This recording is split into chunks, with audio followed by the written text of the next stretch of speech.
অষ্টমীর দিন কি ভোগ হয়?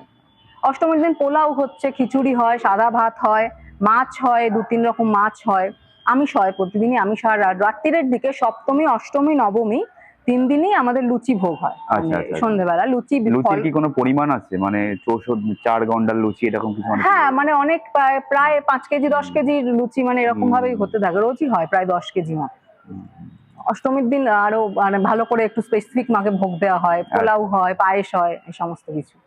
আর দশমীর দিন যেটা বললেন যে নবমীর দিন তো যেমন হচ্ছে হলো, আর নবমীর দিন নিশ্চয়ই সন্ধি পুজো বা কুমারী পুজোটা হয় হ্যাঁ, নবমীর দিন হ্যাঁ, কুমারী আপনাদের। পুজো, সন্ধি পুজো তো অষ্টমী আর অষ্টমী নবমীর নবমীর মাঝখানে। মাঝখানে সেদিন হচ্ছে। ১০৮ টা প্রদীপ হুম, জ্বালানো হয়, যেরকম হয় হুম, সন্ধি পুজো সেরকমই হয়। হুম, আর নবমীর দিন আমাদের হচ্ছে স্পেসিফিক যেটা, সেটা ধুনো পোড়া। আর কুমারী পুজোটা নবমীর দিন হয়।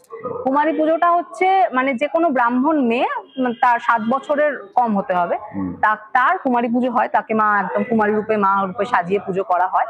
সেটা আমাদের বাড়ির মেয়ে, মানে যারা ব্রাহ্মণে বিয়ে হয়েছে, আমি যেমন, আমার হ্যাঁ, যদি হ্যাঁ, ভবিষ্যতে মেয়ে হয়, সেরকম হ্যাঁ। যাদের মেয়েদের মেয়ে হয়েছে তারাই হয়ে আসছে আর কি, আচ্ছা, আচ্ছা, আচ্ছা। মানে বিগত কয়েক বছর ধরে। ধুনো পোড়া হচ্ছে আমাদের বাড়িরই মহিলারা, তারা মাথায় জ্বলন্ত হ্যাঁ, শিখা হ্যাঁ, হ্যাঁ, নিয়ে হ্যাঁ। আর দু হাতে দুটো নিয়ে এভাবে বসেন। হুম। এবার সেটা মার পুরোপুরি দৃষ্টি তাদের ওপর পড়ে। এবার কিছুক্ষণ পর ওটা নিভিয়ে দিয়ে তার কোলে আমাদের পরিবারের সবাই বসে এবং আশীর্বাদ করে। মানে আমরা মনে করি যে মা তাকে আশীর্বাদ করছে।